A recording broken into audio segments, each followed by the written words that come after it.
Serial गुम है किसी के प्यार में के लेटेस्ट एपिसोड को सबसे पहले देखने के लिए हमारे चैनल को सब्सक्राइब करें। आज के एपिसोड की शुरुआत में सवी की जूनियर जब रजत के लाश को देखती है तो हैरान हो जाती है। जब सवी आने लगती है तो वो सवी को आने से मना करती है, लेकिन सवी जबरदस्ती टॉर्च लेके उस लाश को देखती है और सभी लाश को देखने के बाद कहती है शायद मैं बहुत थक गई हूँ, इसीलिए मुझे कुछ से कुछ दिखाई दे रहा है। और वो रजत को फोन लगाने के लिए बाहर चली जाती है। रजत को फोन लगाती है तो रजत जो लाश बॉडी पड़ी हुई होती है उसी में रिंग बजना शुरू हो जाता है। तब सभी को जाके यकीन हो जाता है कि ये मेरे पति रजत ठक्कर की लाश है। और सभी उस लाश के पास आती है और रोने लगती है, बहुत ज़्यादा रोती है और ये कहती है कि मैंने आपको कहा था कि आप बच्चों के साथ आराम करें, आप बाहर क्यों निकले इतनी रात को। अब सभी को सारे पुराने दिन याद आने लगते हैं, जैसे रजत के साथ उसकी शादी हुई थी, कैसे रजत ने उसे अपनी बीवी माना था। सभी काफ़ी ज़्यादा रोती है। उसकी कलीग उसका हिम्मत बढ़ाती है और उसे संभालती है। इधर डॉक्टर सूर्यवंशी नील के कैबिन में आते हैं और नील को देख के कहते हैं कि नील, तुम्हारा पर्सनल लाइफ बहुत ज़्यादा क्रिटिकल होते जा रहा है। तुम्हारी जिंदगी का एक डिफ़िकल्ट चैप्टर था तेजस्विनी का। नील कहता है कि वो मेरी ज़िंदगी की कोई चैप्टर नहीं है, बल्कि वो मेरी लाइफ है। और डॉक्टर, मैं जानता हूँ कि तेजस्विनी सही है और वो मेरे से प्यार करती है। मैं अब तेजस्विनी के पास जाऊँगा और उसे अपने प्यार का इजहार करूँगा। डॉक्टर सूर्यवंशी कहते हैं कि मैं तुम्हें रोकूंगा भी नहीं, क्योंकि मुझे पता है रोकूंगा भी तो तुम रुकोगे नहीं, लेकिन अपना ख्याल रखना। नील वहाँ से निकल जाता है, लेकिन जैसे ही निकलता है तो हॉस्पिटल में एक बॉडी आ रही होती है और नील जैसे पास से गुजरता है तो उस बॉडी से वो टकरा जाता है। नील उसके हाथ को देख के कहता है कि ये तो तेजस्विनी के बाबा का रुद्राक्ष है। इतने में तेजस्विनी के सिर पर से पल्लू हट जाता है और नील देख लेता है कि ये तेजस्विनी की लाश है। नील अपने आप को संभालने की कोशिश करता है, लेकिन तेजस्विनी की लाश को देख के वो टूट जाता है। इधर डॉक्टर से बात करते हुए उसके काका जीतू आ रहे होते हैं और वो भी तेजस्विनी की लाश को देख के चौंक जाता है। जीतू भी नील को संभालने की कोशिश करता है, लेकिन नील काफ़ी ज़्यादा टूट जाता है और वहीं पे रोने लगता है। नील तेजस्विनी से कहता है कि मैंने तो तुम्हें बस कुछ दिनों के लिए अपने से अलग किया था, तुम मेरे से दुनिया ही छोड़ के चली गई, मैं अब किसके साथ अपनी लाइफ बिताऊंगा। नील तेजस्विनी को पकड़ के बहुत ज़्यादा इमोशनल होता है और बहुत ज़्यादा रोता है। तभी पुलिस आती है और कहती है कि इसे आप टच नहीं कर सकते हैं, इस बॉडी को नहीं छूना है। नील कहता है ये कोई बॉडी नहीं है, ये मेरी बीवी है और मैं इसका पति हूँ। नील तेजस्विनी से गले लग के काफ़ी ज़्यादा रोता है। जीतू काका उसे संभालने की कोशिश करते हैं, लेकिन नील अपना आपा खो बैठता है। उसे बहुत ज़्यादा सदमा लगा रहता है नील तेजस्विनी की मौत का, लेकिन सभी लोग उसे हटाते हैं। तभी नील कहता है कि रुको, मुझे 1 मिनट तेजस्विनी से मिलना है। और वो जो भगवान के पास से सिंदूर लेकिन निकला हुआ था, उस सिंदूर से वो तेजस्विनी के मांग में सिंदूर भरता है और कहता है कि तेजस्विनी, आप मेरी पत्नी थी और आप मेरी पत्नी रहेंगी। तेजस्विनी को देख के वो काफ़ी ज़्यादा इमोशनल होता है और तेजस्विनी के लिए बहुत ज़्यादा रोता है। नील की हालत को देख के जीतू काका काफ़ी परेशान हो जाते हैं।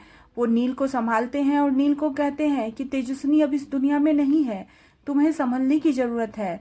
उधर सभी आते रहती है रजत के लाश के पास, और सभी जब रजत के लाश के पास जाती है तो रजत से काफ़ी ज़्यादा सवाल करती है। कहती है कि मेरे पास तुमसे पूछने के लिए बहुत सारे सवाल हैं, अब मैं किससे पूछूं। इधर नील भी तेजस्विनी के लिए बेखबर होकर ज़मीन पे गिर जाता है और उसे शौक लग जाता है।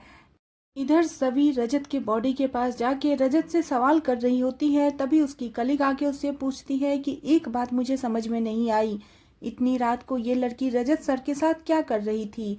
सभी कहती है कि ये तो मुझे भी नहीं पता। वो कहती है कि हो सकता है रजत सर आपसे कोई सच्चाई छुपा रहे हो। सभी कहती है ऐसा बिल्कुल भी नहीं है। सभी अपने सास के पास जाती है और कहती है कि मम्मी जी, मुझे आपसे कुछ कहना है। उसकी सास कहती है कि लगता है तेरी नौकरी छूट गई है और इतनी रात को तूने बेल बजाया, बच्चे लोग उठ जाएंगे। तभी सभी कहती है कि नहीं मम्मी जी, मुझे आपसे कोई ज़रूरी बात करनी है। वो कहती है कि जो भी बात करनी है कल सुबह कर लेना। सभी अपने सास के गले लग के रोने लगती है। सभी की सास कहती है तेरी नौकरी छूट गई तो अच्छी बात है ना, अब तुम घर में रहोगी और बच्चों के साथ समय बिताओगी। लेकिन वो काफ़ी ज़्यादा इमोशनल होती है और बार बार रजत का नाम ले रही होती है। रजत की माँ काफ़ी ज़्यादा गुस्सा करती है, कहती है तू बार बार रजत का नाम ले रही है, रुक मैं ही रजत को जाके बुलाती हूँ। और वो रजत के कमरे में चली जाती है, जहाँ वहाँ पे रजत के कमरे में रिद्धि सोई हुई रहती है बच्चों के साथ। सभी की माँ चौंक जाती है, कहती है कि रजत कहाँ है, रजत तो यहीं सोया हुआ था रात में। तभी सभी कहती है कि रजत अब इस दुनिया में नहीं रहे। और वो कहती है कि देखो मुंह पे सरस्वती का वास होता है और ऐसी बातें तुम्हें बोलना अच्छा नहीं लगता, मैं तुम्हें थप्पड़ लगा दूंगी। लेकिन सभी कहती है मम्मी जी यही सच है, अपने आप को आप संभालिए। लेकिन वहीं पे तभी तारा और तारा के पति आते हैं और तभी न्यूज फ्लैश होता है कि बहुत जाने माने व्यापारी रजत ठक्कर की मौत हो गई है, और वो भी संदिग्ध हालत में एक लड़की के साथ उसकी बॉडी पाई गई है और दोनों मौत हो गई है। जिस लड़की की मौत हुई है वो तेजस्विनी प्रधान है, डॉक्टर नील प्रधान की पत्नी। इधर नील के घर वाले भी ये न्यूज़ देखते हैं और कहते हैं कि ये लड़की अपनी जात वहाँ भी दिखा दी, ये किसी बड़े व्यापारी के साथ पकड़ी गई। इतनी गिरी हुई लड़की तो मैंने आज तक नहीं देखा। जब लीना ऐसा कहती है तो वहाँ पे मंजरी इस चीज़ को रोकती है, लेकिन नील काफ़ी गुस्से में रहता है। लीना कहती है कि जाते जाते इसने हमारे परिवार की इज्जत को मिट्टी में मिला दिया है। लेकिन तभी जीतू काका रोकते हैं, कहते हैं अभी ऐसा कोई चीज़ भी प्रूव नहीं हुआ है, आप लोग उसे गलत मत बोलो। लेकिन नील काफ़ी ज़्यादा गुस्से में रहता है और नील को अपनी माँ पे भी गुस्सा आ रहा होता है। जीतू काका कहते हैं कि जीते जी तो आप लोग उसकी बात नहीं सुनी, अब मरने के बाद कम से कम उस पर कोई इल्ज़ाम मत लगाओ। लेकिन तभी भूषण कहता है कि अब बचा ही क्या है, सारी सच्चाई हम लोगों ने अपनी आंखों से देखी है। मंजरी नील का साथ देती है, कहती है आप लोग भगवान के लिए चुप हो जाओ, कोई नील की हालत तो देखो, ये समय नहीं है ऐसी बातें बोलने का। आप लोग तेजस्विनी को कभी मौका भी तो नहीं दिए अपनी सच्चाई सामने लाने की। लेकिन भूषण कहता है कि ऐसा तो बिल्कुल भी नहीं है कि वो लड़की नीच नहीं थी, मुझे पता है वो लड़की काफ़ी नीच थी। ऋतुराज इन सब बातों को सुन के शॉक्ड रह जाता है। वहाँ पे जीतू काका नील को संभालने के लिए परिवार वालों से कहते हैं।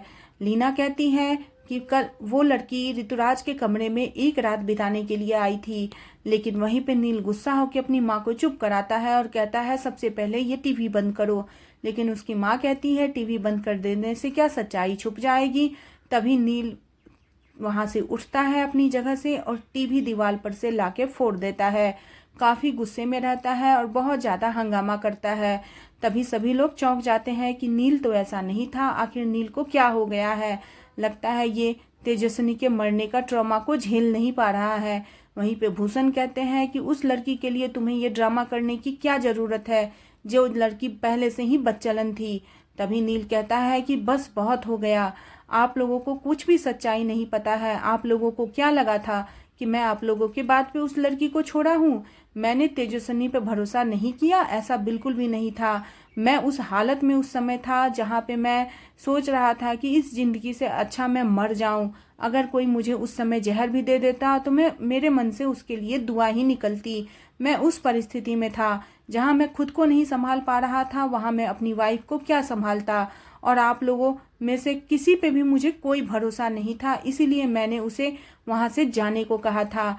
ऐसी बात नहीं थी कि मुझे तेजस्विनी पे भरोसा नहीं था। और मैं आप लोगों को सारी सच्चाई बताऊंगा और इस ऋतुराज का भांडा मैं फोड़ूंगा। इसके बाद तेजस्विनी बेगुनाह को साबित हो जाएगी और तब आप लोग कहेंगे कि तेजस्विनी क्या थी। ये बात नील बताता है। मंजरी उसकी बातों को सुन के काफी ज्यादा इमोशनल हो जाती है, जहाँ पे पूरे घर वालों के साथ मंजरी सिर्फ नील का साथ देती है, बाकी लोग तेजस्विनी के विरोध में खड़े रहते हैं। नील वहां से गुस्सा होके जाता है, ऋतुराज का कॉलर पकड़ लेता है और ऋतुराज को कहता है कि तुम तो आस्तीन का सांप निकले, तुम तो अपने ही घर में अपने भाई को डस लिया। तुम जो किए हो मैं पूरे परिवार के सामने ये सच्चाई ला के रख दूंगा। फिर ऋतुराज भी नील के हिम्मत को देख के चौंक जाता है और एपिसोड यहीं पे खत्म हो जाता है। आने वाले एपिसोड में देखने को मिलेगा कि तेजस्विनी के सामने उसके कलीग कह रहे होते हैं कि मैडम रात में यहाँ ड्यूटी देती थी और हस्बैंड किसी और के साथ। ये चीज सुन के सभी आके गुस्सा के उसका कॉलर पकड़ती है और कहती है मेरे पति बदचलन नहीं थे, हो सकता है उस लड़की ने मेरे पति को फंसाया होगा। तभी नील आके कहता है कि जब जुबान संभाल के सभी मैडम बात करो, वो मेरी पत्नी थी और मेरी पत्नी क्या थी ये मुझे पता है, आपको बताने की जरूरत नहीं है। आज का एपिसोड आपको कैसा लगा प्लीज कमेंट करें और बने रहे सीरियल घूमे किसी के प्यार में। नेक्स्ट एपिसोड के लिए चैनल को सब्सक्राइब करना बिल्कुल न भूलें।